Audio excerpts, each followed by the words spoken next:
Director Abhishek Chaubey is known for films like Dedh, Ishqiya and most recently Udta, Punjab. And he's all about telling a good story his way. Here's my chat with him.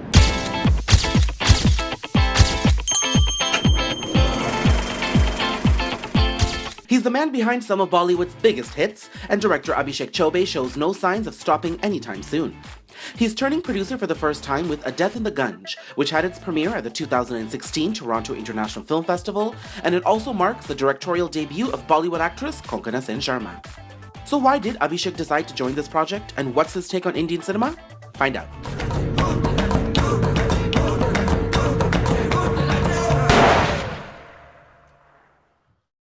Abhishek, thank you so much for joining me. You're on a date with Daniel, and we're here in the middle of the 2016 Toronto International Film Festival. How is it for you to be a filmmaker here in Toronto at one of the biggest film festivals in the world? It's an absolutely smashing experience. And to come here with our first production, Death in the Gunj, that's the icing. I mean, you know, it's a lovely city, it's a fantastic festival, and I hope to catch some movies while I'm still here. Why did you want to be a part of this project? Because you've been part of such amazing projects. This must have been special. What made this special? You know, there are two things here. One is that we always want to turn producer because, you know, you have a little more power with the kind of film that you want to make, the way you want to make it. You have more access. You know, you remove the middleman and you know work more intensely with the film. So that's something that I've been wanting to do for a while.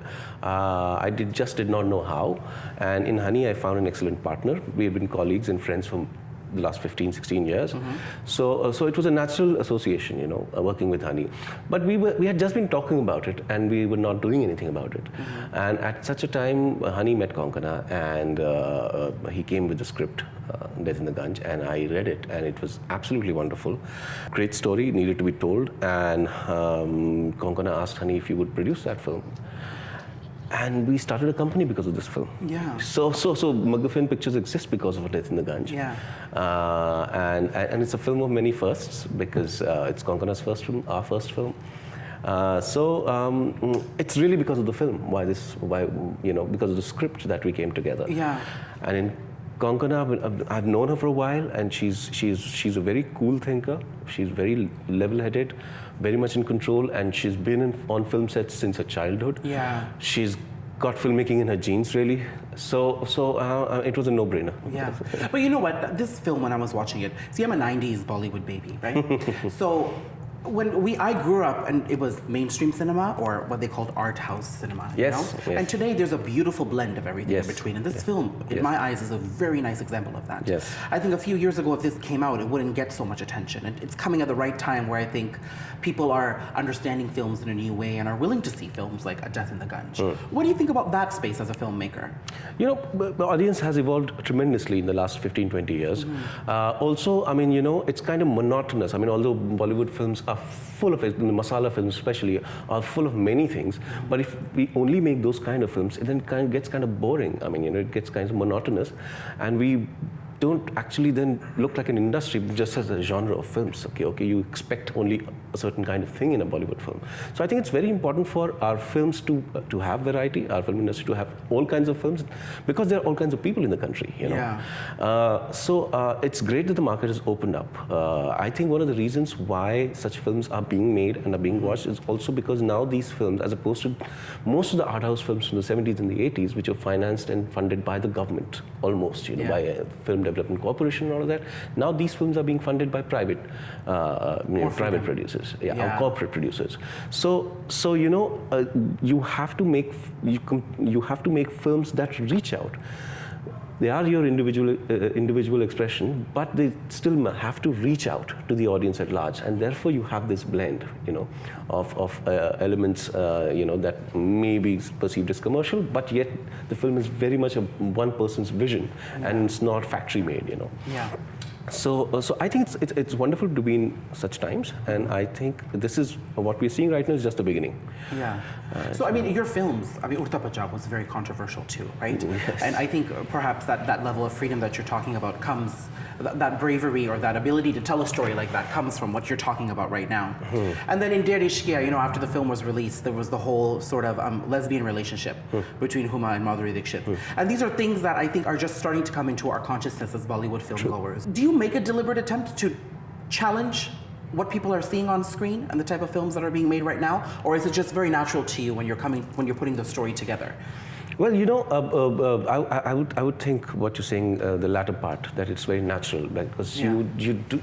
I mean, films need to be provocative, and jolt you out of your comfortable existence. But at the same time, while I'm writing, that's not my intention to do that. I mean, I'm just trying to tell a story. That's all, and it's hard enough to tell a good story, and trying to write an entire screenplay. It's very, very hard. I find that very difficult. Making a movie. So I was just trying to tell a story, and for example, in Dedh, Ishqiya, that was the most natural thing to do. While we were working on a caper kind of a story about these two men that we've known from another film, and these women who are very interesting characters, so we just want to tell a good story, and the whole angle that you're talking about, the same-sex relationship, it just sort of fell into place. There was a beautiful symmetry to it. It was so beautifully done too. You see, I'm a very proud gay man. And it was done so beautifully. And I have to commend you there, because I haven't been a fan of the way homosexual relationships or homosexuality has made its way into cinema in certain ways. Especially our cinema, yes, I agree with you. And when you did it, it was in such a beautiful way. It was in a dignified manner, and it was in a very natural way that, hey, this happens. Yes. This exists between our relationships. So I just had to kind of commend you there for that, because Thank you very much. It was done in such a beautiful way. Thank you very much. Yeah. I enjoyed doing it. So my last question to you is, how do you hope cinema changes? What sort of change? I think we're in a changing time. Yes. And I think we're not just trying to find a voice, we're finding many different voices. Yes. What's your hope as a producer and as a filmmaker? Essentially one that individual voices, they come through and they are heard, because it's really, although film is a tremendously collaborative medium, but it's really one person's voice that you hear at the end of it. I mean, it's a filmmaker's voice. So I think rather than the factory-churned, mass-produced cinema, that you can't tell the difference between one and the other. You take one item number and you take from this film and put it there, and it's all the same. I mean, I've got nothing against item numbers per se, but there are innovative ways of doing it. Yes. So that individual voices, they are heard and they're here to stay. That's what I would like to happen. And secondly, I would like our industry to grow, in the sense, I literally mean grow in terms of financial strength, in terms of number of viewers. I just want it to grow. Not only the diaspora watching it, but I also want people from other countries enjoying it. Yeah, these two things I would like to see happening. Well, thank you so much for joining me today. It's been a so pleasure speaking to you. Pleasure is all mine. Thank you.